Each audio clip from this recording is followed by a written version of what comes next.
O silêncio antes do combate raramente durava muito na frente ocidental. Entre 1943 e 1944, nas florestas úmidas da Normandia, nos campos abertos da França e nas vilas destruídas da Itália, soldados alemães experientes aprenderam a reconhecer um som específico que quebrava a tensão como uma lâmina. Uma sequência rápida, seca, quase metálica, de disparos contínuos vindos da linha inimiga. Não era uma metralhadora, não era artilharia, era algo mais perturbador, porque vinha de homens comuns avançando a pé. Para muitos alemães, aquele som significava que algo havia mudado na guerra, e não a favor deles. Desde o início do conflito, o exército alemão construiu sua doutrina em torno da cadência controlada, do fogo preciso e da disciplina rígida. O fuzil Kar-98K de ferrolho manual era o símbolo dessa filosofia. Cada disparo exigia uma ação consciente, cada tiro deveria contar. Um soldado treinado podia disparar rápido, mas nunca continuamente sem interrupção. Isso moldava o ritmo do combate. Durante anos, os alemães enfrentaram inimigos armados de forma semelhante. Britânicos, franceses, soviéticos. O campo de batalha tinha um pulso previsível, até que os americanos chegaram em massa. Quando as primeiras unidades dos Estados Unidos entraram em combate em grande escala no norte da África, em 1942, oficiais alemães começaram a receber relatórios confusos. Patrulhas relatavam que pequenas unidades americanas pareciam manter um volume de fogo constante, mesmo sem metralhadoras visíveis. Em encontros de curta distância, os alemães sentiam como se estivessem enfrentando mais homens do que realmente havia. No início, muitos comandantes descartaram isso como exagero de soldados cansados ou mal informados, mas os relatos se repetiam e pioravam. O fuzil M1 Garand, adotado oficialmente pelo Exército dos Estados Unidos em 1936, era uma anomalia no campo de batalha da Segunda Guerra Mundial. Um fuzil semiautomático padrão, capaz de disparar 8 cartuchos calibre .30-06, sem que o atirador precisasse operar o ferrolho entre os tiros. Cada pressão no gatilho resultava em um disparo imediato. Para o soldado americano médio, isso significava algo simples e brutal. Ele podia atirar mais rápido, reagir mais rápido e manter o inimigo sob pressão constante. Para o soldado alemão do outro lado, significava confusão, erro e morte. Em 1943, na Tunísia, unidades alemãs veteranas começaram a adaptar suas táticas após sofrerem perdas inesperadas em escaramuças aparentemente pequenas. Pelotões inteiros relatavam dificuldades em avançar ou se reagrupar sob fogo americano. A percepção comum era que os americanos possuíam um número anormal de metralhadoras leves. Mas quando posições eram finalmente tomadas, os alemães encontravam apenas fuzis, muitos fuzis iguais. O choque vinha quando percebiam que cada homem carregava uma arma capaz de manter fogo quase contínuo. Esse impacto não era apenas físico, era psicológico. A doutrina alemã dependia da identificação clara das ameaças. Primeiro, neutralizar a metralhadora, depois avançar sobre os fuzileiros. O M1 Garand quebrava essa lógica. De repente, cada soldado americano era, aos olhos do inimigo, uma ameaça equivalente a 2 ou 3. O campo de batalha tornava-se ruidoso, caótico, difícil de ler. E em combate, a incapacidade de ler o inimigo é mortal. Os relatórios de inteligência alemães começaram a mencionar explicitamente o fuzil americano. Oficiais de infantaria escreviam que o fuzil automático dos Abwehrwaffen dava aos americanos uma vantagem injusta em combates de curta e média distância. Em emboscadas, a primeira salva americana frequentemente decidia tudo. Soldados alemães treinados para contar segundos entre disparos inimigos avançavam no momento errado e eram atingidos por uma segunda, terceira ou quarta bala que simplesmente não deveria existir naquele intervalo, segundo tudo o que haviam aprendido. Havia também o efeito do som. Veteranos alemães descreveriam mais tarde que o ritmo irregular do Garand era desorientador. Não era o estampido único e espaçado de um ferrolho, nem o rosnado contínuo de uma metralhadora. Era um meio-termo inquietante, rápido o suficiente para negar reação, lento o bastante para parecer que vinha de muitos pontos ao mesmo tempo. Em vilas francesas, onde o som ecoava entre paredes de pedra, a ilusão de superioridade numérica americana tornava-se quase absoluta. Mas o ódio alemão pelo M1 Garand não vinha apenas daquilo que ele fazia no campo de batalha. Vinha do que ele representava. Para muitos oficiais da Wehrmacht, o Garand era a prova concreta de uma falha estratégica alemã. Antes da guerra, engenheiros alemães haviam testado protótipos de fuzis semiautomáticos. Alguns funcionavam, outros falhavam. No fim, a liderança optou pela segurança do velho ferrolho, confiável, barato, preciso. A decisão parecia racional, até não ser mais. Quando soldados alemães capturavam Garands no campo, muitos os testavam imediatamente. Relatos indicam que alguns preferiam usá-los, apesar da dificuldade logística de obter munição americana. Isso, por si só, era um insulto silencioso ao orgulho militar alemão. Uma arma inimiga sendo escolhida não por propaganda, mas por sobrevivência. Oficiais tentaram desencorajar essa prática, mas não conseguiram eliminá-la completamente. Onde o Garand aparecia, o respeito vinha misturado com ressentimento. O alto comando alemão observava com crescente preocupação a diferença de desgaste humano. Em confrontos prolongados, os americanos conseguiam manter pressão constante com menos esforço individual. Enquanto um soldado alemão precisava levantar a cabeça, operar o ferrolho e readquirir o alvo, o americano apenas continuava disparando. Essa diferença de segundos acumulava-se em minutos, depois em horas, depois em batalhas inteiras. O custo era medido em corpos. No final de 1943, com a invasão da Itália em andamento e a expectativa de um desembarque na França, oficiais alemães sabiam que enfrentariam milhões de soldados americanos armados com aquele fuzil. O ódio ao M1 Garand já não era apenas o medo de uma arma eficiente. Era o pressentimento de uma maré impossível de conter. Cada disparo sem pausa era um lembrete de que a guerra industrial havia ultrapassado a tradição, a doutrina e até a experiência. Para o soldado alemão comum, entrincheirado, cansado, com frio e fome, o Garand simbolizava algo ainda mais cruel, a sensação de estar sempre um passo atrás. Não importava o treinamento, a coragem ou a disciplina. Quando o combate começava, o inimigo simplesmente atirava mais. E nesse detalhe aparentemente técnico, escondia-se um motivo obscuro de ódio profundo, porque o M1 Garand não apenas matava. Ele expunha a cada disparo que a Alemanha estava perdendo algo maior do que batalhas. Estava perdendo o controle do próprio ritmo da guerra. À medida que a guerra avançava para 1944, o ódio alemão ao M1 Garand deixou de ser apenas uma reação instintiva do campo de batalha e passou a se transformar em uma preocupação estratégica concreta. Não era mais apenas o soldado na linha de frente que temia aquele fuzil.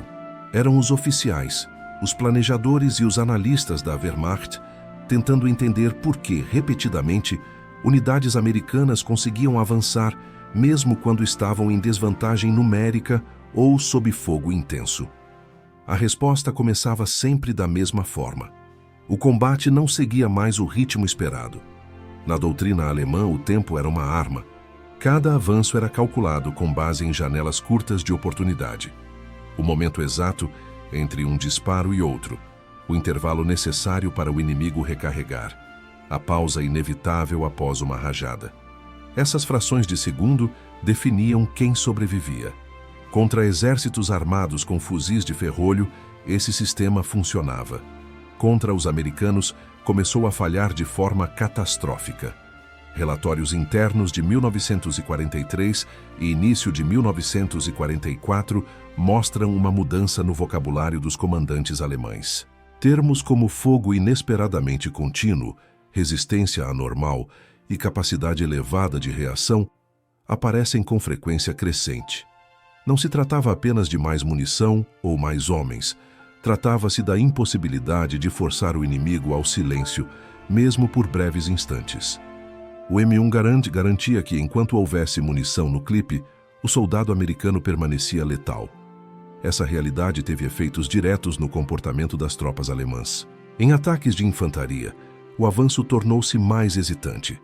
Soldados acostumados a se mover assim que identificavam o fim de uma sequência de tiros passaram a avançar tarde demais, ou cedo demais. Muitos eram atingidos no momento em que acreditavam estar seguros. Isso gerava uma reação em cadeia: hesitação, perda de coesão, quebra da iniciativa. Em combate, a dúvida mata quase tão rápido quanto uma bala. Na Itália, especialmente durante os combates em Monte Cassino e nas encostas fortificadas da linha Gustav, o problema tornou-se evidente. As posições alemãs eram defensivamente sólidas, bem camufladas, preparadas para atrasar qualquer avanço aliado. Mas quando as tropas americanas se aproximavam, mesmo sob fogo cruzado, conseguiam manter pressão constante. O Garand permitia que soldados avançassem atirando, cobrindo seus próprios movimentos e os de seus companheiros. Para os alemães, isso parecia um comportamento quase suicida, e ainda assim funcionava. A consequência psicológica disso foi profunda. Soldados alemães começaram a superestimar sistematicamente o número de inimigos à sua frente. Relatórios de batalhas indicam casos em que pequenas unidades americanas foram interpretadas como companhias inteiras. Isso levava comandantes alemães a solicitar reforços desnecessários ou a recuar prematuramente, acreditando enfrentar uma força esmagadora. O Garand distorcia a percepção da realidade no campo de batalha. Esse efeito psicológico era agravado pela fadiga extrema. A Wehrmacht, especialmente a partir de 1944, operava com recursos cada vez mais escassos. Soldados lutavam por semanas sem descanso adequado. Nessas condições, a mente humana procura padrões para sobreviver. O padrão do fogo inimigo, antes previsível, tornara-se caótico. O cérebro não conseguia mais antecipar. O resultado era o medo constante de se mover, de levantar a cabeça, de respirar alto demais. O alto comando alemão tentou reagir. Instruções táticas foram atualizadas, enfatizando o uso de fogo concentrado e maior dependência de metralhadoras para compensar a desvantagem. Mas essas soluções esbarravam em limitações práticas. Faltavam munições, faltavam armas, faltavam homens. E, acima de tudo, faltava tempo para treinar tropas novas em doutrinas adaptadas. Enquanto isso, cada soldado americano desembarcava na Europa já equipado com um Garand, pronto para usar uma vantagem que parecia pequena no papel, mas devastadora na prática. Havia também o problema da moral. Soldados alemães capturados frequentemente mencionavam o fuzil americano em interrogatórios, não como curiosidade técnica, mas como fonte de frustração. Muitos diziam sentir que os americanos nunca precisavam parar de atirar. Essa sensação corroía a confiança, um dos pilares do combate eficaz. Um soldado que acredita estar sempre sob fogo constante tende a se proteger demais, a se esconder quando deveria avançar, a recuar quando deveria resistir. O contraste com o Kar-98K tornava tudo ainda mais cruel. O fuzil alemão era preciso, potente e confiável. Em mãos experientes era mortal, mas exigia calma, postura, tempo. Tudo aquilo que o campo de batalha de 1944 já não oferecia. Enquanto o alemão precisava manter a compostura sob pressão para operar o ferrolho com eficiência, o americano podia reagir de forma quase instintiva. Apertar o gatilho e disparar. Repetir. Sobreviver. Em algumas frentes, esse desequilíbrio levou a decisões desesperadas. Oficiais alemães passaram a enfatizar o uso de armas automáticas em pequenos grupos, tentando compensar o volume de fogo americano. Isso, por sua vez, aumentava o consumo de munição e acelerava o desgaste logístico. Cada tentativa de neutralizar a vantagem do Garand criava outro problema em cascata. A guerra tornava-se um exercício de apagar incêndios enquanto o inimigo avançava. No contexto mais amplo, o M1 Garand passou a simbolizar algo ainda mais perturbador para a liderança alemã. A capacidade industrial dos Estados Unidos de equipar milhões de soldados com uma arma tecnologicamente superior, padronizada e confiável. Não era um protótipo raro, nem uma arma de elite. Era o fuzil comum. Isso significava que aquela vantagem não era pontual. Era estrutural. Não iria desaparecer com uma vitória local ou uma manobra brilhante. Para o soldado alemão na Normandia, após o dia D, essa percepção tornou-se definitiva. As praias haviam sido perdidas, as vilas estavam sendo disputadas metro a metro, e cada tentativa de conter o avanço americano parecia esbarrar no mesmo muro invisível de fogo contínuo. O Garand estava em toda parte, em cada cerca viva, em cada estrada estreita, em cada emboscada que falhava por segundos. O ódio, nesse ponto, já não era apenas pela arma em si, era pelo que ela fazia com a lógica da guerra que os alemães conheciam. O M1 Garand não respeitava o ritmo tradicional do combate, não concedia pausas, não oferecia respiro. Ele forçava decisões rápidas, erros precipitados e, no fim, retirava dos alemães algo fundamental, a sensação de controle. E quando um exército perde o controle do tempo, do espaço e da própria percepção do inimigo, ele começa a perder muito mais do que território. Começa a perder a guerra de dentro para fora. Em 1944, quando a guerra já não oferecia ilusões, o ódio alemão ao M1 Garand atingiu um nível mais profundo e silencioso. Não era mais apenas uma questão de enfrentá-lo em combate, mas de conviver com a certeza de que aquela arma expunha uma falha que não podia mais ser corrigida. Enquanto os americanos avançavam pela França, os alemães tentavam desesperadamente adaptar-se, e foi nesse esforço tardio que o verdadeiro preço do atraso tecnológico começou a se revelar. Desde antes da guerra, engenheiros alemães haviam compreendido o valor de um fuzil semiautomático. Projetos existiam, testes foram feitos, relatórios foram escritos, mas decisões políticas, disputas internas e uma confiança quase dogmática no treinamento do soldado atrasaram qualquer adoção em larga escala. Em 1941, quando o conflito já consumia a Europa, o exército alemão ainda apostava que disciplina e precisão compensariam qualquer desvantagem mecânica. O M1 Garand provava, dia após dia, que essa aposta estava errada. A reação alemã foi apressada e fragmentada. Surgiram o Gewehr 41 e depois o Gewehr 43, tentativas de criar um fuzil semiautomático capaz de enfrentar os americanos em condições mais justas. Mas essas armas chegaram tarde demais. Produzidas em números limitados, distribuídas de forma irregular, muitas vezes com problemas de confiabilidade, elas nunca conseguiram substituir o Kar-98K como arma padrão. No campo de batalha, isso criava uma desigualdade cruel dentro da própria Wehrmacht.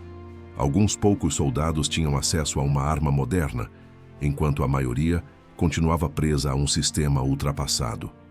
Essa disparidade gerava ressentimento interno.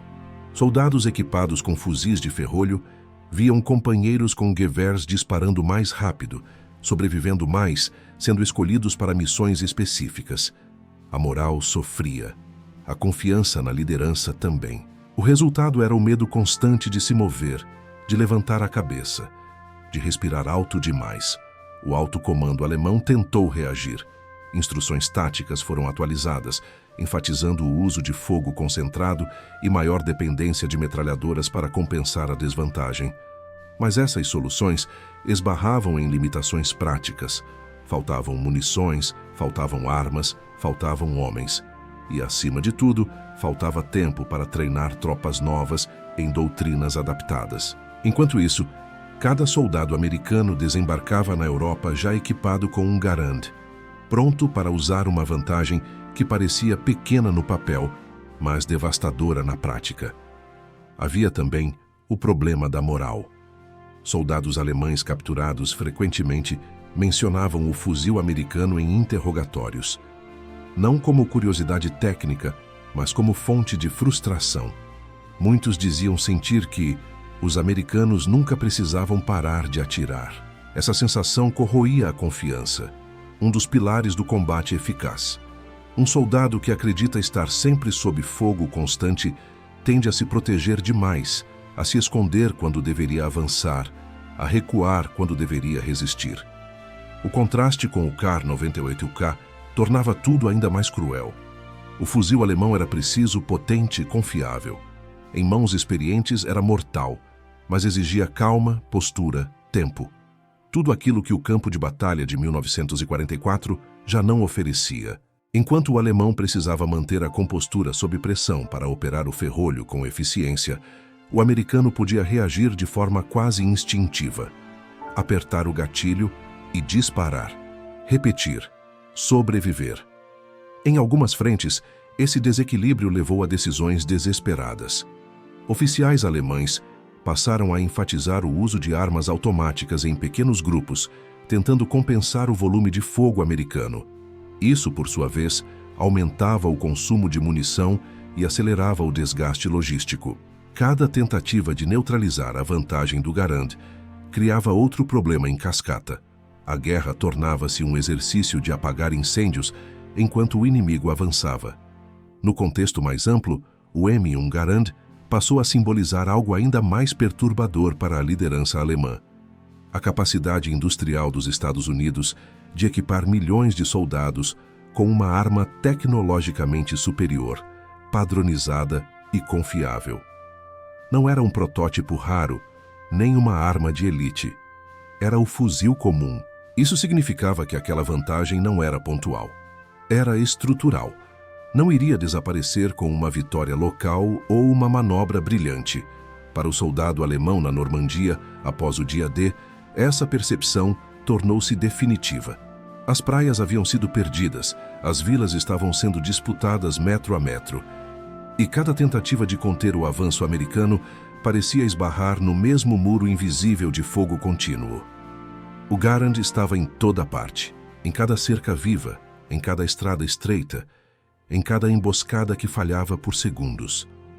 O ódio, nesse ponto, já não era apenas pela arma em si. Era pelo que ela fazia, com a lógica da guerra que os alemães conheciam. O M1 Garand não respeitava o ritmo tradicional do combate. Não concedia pausas. Não oferecia respiro. Ele forçava decisões rápidas, erros precipitados e, no fim, retirava dos alemães algo fundamental: a sensação de controle. E quando um exército perde o controle do tempo, do espaço e da própria percepção do inimigo, ele começa a perder muito mais do que território. Começa a perder a guerra de dentro para fora. Em 1944, quando a guerra já não oferecia ilusões, o ódio alemão ao M1 Garand atingiu um nível mais profundo e silencioso. Não era mais apenas uma questão de enfrentá-lo em combate, mas de conviver com a certeza de que aquela arma expunha uma falha que não podia mais ser corrigida. Enquanto os americanos avançavam pela França, os alemães tentavam desesperadamente adaptar-se, e foi nesse esforço tardio que o verdadeiro preço do atraso tecnológico começou a se revelar. Desde antes da guerra, engenheiros alemães haviam compreendido o valor de um fuzil semiautomático. Projetos existiam, testes foram feitos, relatórios foram escritos, mas decisões políticas, disputas internas e uma confiança quase dogmática no treinamento do soldado atrasaram qualquer adoção em larga escala. Em 1941, quando o conflito já consumia a Europa, o exército alemão ainda apostava que disciplina e precisão compensariam qualquer desvantagem mecânica. O M1 Garand provava, dia após dia, que essa aposta estava errada. A reação alemã foi apressada e fragmentada. Surgiram o Gewehr 41 e depois o Gewehr 43, tentativas de criar um fuzil semiautomático capaz de enfrentar os americanos em condições mais justas. Mas essas armas chegaram tarde demais. Produzidas em números limitados, distribuídas de forma irregular, muitas vezes com problemas de confiabilidade, elas nunca conseguiram substituir o Kar-98K como arma padrão. No campo de batalha, isso criava uma desigualdade cruel dentro da própria Wehrmacht. Alguns poucos soldados tinham acesso a uma arma moderna, enquanto a maioria continuava presa a um sistema ultrapassado. Essa disparidade gerava ressentimento interno. Soldados equipados com fuzis de ferrolho Viam companheiros com Gewehrs disparando mais rápido, sobrevivendo mais, sendo escolhidos para missões específicas. A moral sofria. A confiança na liderança também. Se os próprios alemães reconheciam a superioridade do conceito do Garand, por que ainda estavam lutando com armas que exigiam mais tempo, mais esforço e mais sangue? No fronte oriental, onde o desgaste humano já era extremo, relatos indicam que soldados alemães começaram a valorizar qualquer arma que reduzisse o tempo de exposição ao fogo inimigo. O Garand, quando capturado, tornava-se um troféu perigoso. Usá-lo significava depender de munição inimiga, arriscar punições disciplinares, mas também significava viver mais um dia. Essa escolha entre obediência e sobrevivência corroía a estrutura psicológica do exército. Enquanto isso, os americanos não precisavam fazer escolhas. O Garand era padrão. Não era privilégio, não era exceção. Cada novo contingente desembarcava com a mesma capacidade de fogo. Essa uniformidade era devastadora. Para os alemães, significava que não havia setor mais fraco da linha inimiga. Não havia unidade mal equipada esperando ser explorada. A vantagem estava em toda parte, constante e previsível. A liderança alemã começou a compreender que o problema não era apenas técnico, mas filosófico. O M1 Garand refletia uma visão de guerra baseada na simplificação do combate para o soldado comum. Menos movimentos manuais, menos decisões mecânicas sob estresse, mais foco em avançar e sobreviver. A doutrina alemã, por outro lado, exigia que o soldado fosse quase um artesão da morte, preciso e calmo mesmo sob bombardeio. Em 1944, essa exigência tornara-se irreal. Nas florestas das Ardenas, durante o inverno, essa diferença atingiu um ponto crítico. O frio extremo tornava o manuseio do ferrolho mais lento, mais doloroso. Dedos congelados falhavam. O Garand, mesmo pesado, permitia disparos sucessivos sem exigir movimentos finos constantes. Em emboscadas noturnas, quando cada segundo decidia tudo, essa vantagem tornava-se absoluta. Soldados alemães relatavam a sensação de estar lutando contra inimigos que simplesmente reagiam mais rápido do que o corpo humano deveria permitir. A tentativa final de inverter esse desequilíbrio veio com decisões desesperadas. A Alemanha investiu pesadamente em armas automáticas como o Sturmgewehr 44, um avanço revolucionário por si só. Mas, novamente, a inovação chegou tarde demais e em quantidade insuficiente. Além disso, o STG-44 não substituía diretamente o papel do fuzil padrão em todas as unidades. O Garand continuava sendo o eixo em torno do qual o combate de infantaria americano girava. Para muitos oficiais alemães, esse era o ponto de ruptura emocional. O ódio ao M1 Garand misturava-se com a frustração de saber que o problema não podia mais ser resolvido. Não havia tempo para rearmar milhões de soldados. Não havia indústria suficiente. Não havia combustível. Não havia céu livre de bombardeiros aliados. Cada avanço americano armado com Garands era um lembrete de que o futuro da guerra já estava decidido em fábricas muito distantes da linha de frente. No nível humano, o impacto era ainda mais cruel. Soldados alemães jovens, recém-chegados ao fronte, enfrentavam veteranos americanos que, mesmo cansados, tinham uma ferramenta que lhes dava confiança. Essa diferença psicológica era visível nos primeiros contatos. Um lado avançava com agressividade controlada, o outro reagia com cautela crescente. A guerra de atrito não perdoa quem hesita. Assim, o M1 Garand deixou de ser apenas uma arma odiada para se tornar um símbolo de impotência. Ele representava todas as oportunidades perdidas, todas as decisões adiadas, todas as apostas erradas feitas anos antes. Cada disparo ecoava como uma acusação silenciosa contra um sistema que acreditou que coragem e tradição bastariam. E quando um exército começa a reconhecer, em silêncio, que está lutando contra o próprio passado, o desfecho deixa de ser uma questão de estratégia. Torna-se apenas uma questão de tempo. No final de 1944, quando a Alemanha lançou sua última grande ofensiva no Ocidente, a guerra já havia ultrapassado o ponto de retorno. A Batalha das Ardenas não era apenas uma tentativa de dividir os aliados ou capturar Antuérpia. Era um ato de desespero calculado, baseado na esperança de que surpresa, clima e audácia compensariam aquilo que já faltava em quase todos os outros aspectos. Entre essas faltas, uma tornava-se evidente desde os primeiros dias: o controle do combate no nível mais básico, o do soldado frente a soldado. As florestas densas e cobertas de neve pareciam, à primeira vista, favorecer a doutrina alemã. Visibilidade limitada, estradas estreitas, emboscadas a curta distância. Era o tipo de terreno onde a experiência poderia superar a tecnologia. Mas a realidade foi diferente. Em encontros repentinos, patrulhas americanas armadas com M1 Garand reagiam com uma velocidade que quebrava o efeito da surpresa. O primeiro contato raramente era decisivo para os alemães, porque o fogo de resposta vinha quase instantaneamente, múltiplo, agressivo. O inverno agravava tudo. Armas exigiam mais cuidado. Movimentos tornavam-se mais lentos. A fadiga mental atingia níveis extremos. Para o soldado alemão, operar o ferrolho com luvas grossas ou mãos dormentes era um desafio constante. Cada disparo exigia esforço consciente. Cada recarga era um risco. Para o soldado americano, o Garand reduzia essas dificuldades. O gesto era simples, repetitivo, quase automático. Em condições extremas, essa simplicidade fazia a diferença entre reagir e ser abatido. À medida que a ofensiva avançava, os relatos alemães começaram a mudar de tom. Já não falavam apenas de resistência inesperada, mas de combates que se tornavam impossíveis de sustentar. Unidades que deveriam romper linhas encontravam-se presas em tiroteios prolongados, incapazes de suprimir o inimigo.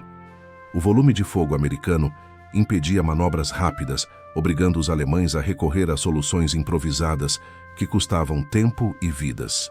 O problema tornava-se ainda mais grave quando o fator surpresa se perdia.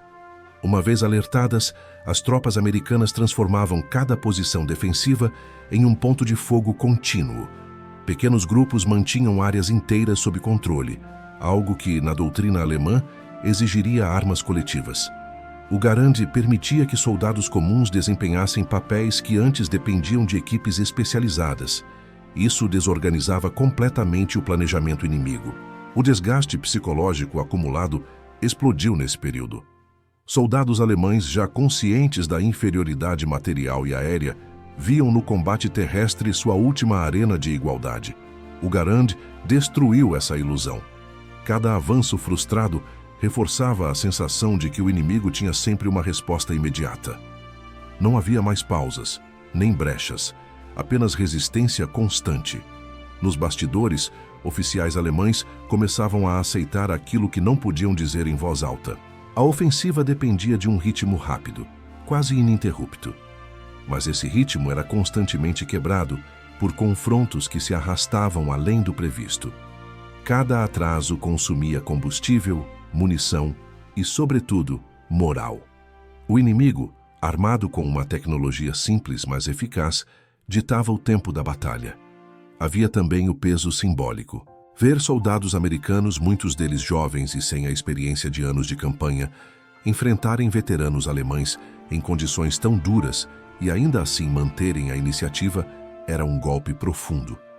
Não era apenas a arma em si, mas o que ela permitia: confiança.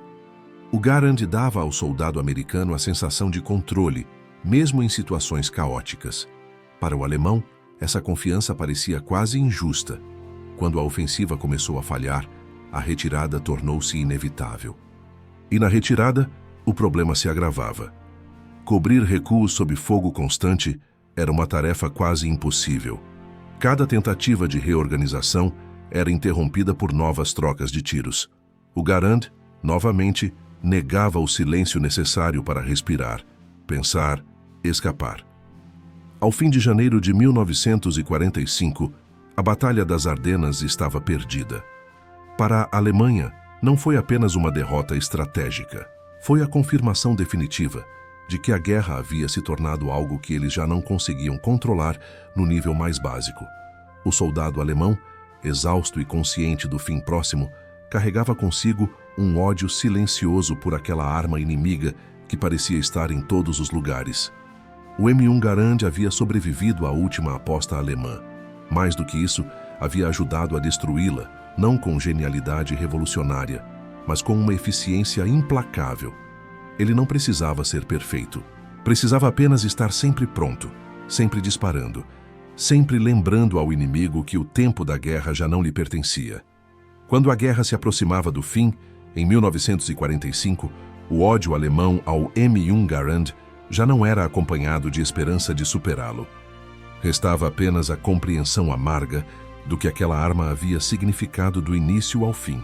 Nas cidades em ruínas do Reich, nas estradas cobertas de destroços e nas florestas silenciosas onde pequenos grupos ainda resistiam, o Garand tornara-se parte do cenário psicológico da derrota. Não era mais um mistério, nem um choque. Era uma presença constante, quase inevitável. Soldados alemães que recuavam para dentro da própria Alemanha enfrentavam um inimigo que parecia incansável. Mesmo após meses de combate, mesmo longe das praias da Normandia ou das colinas italianas, os americanos mantinham o mesmo padrão de fogo, a mesma pressão. O M1 Garand simbolizava essa continuidade implacável.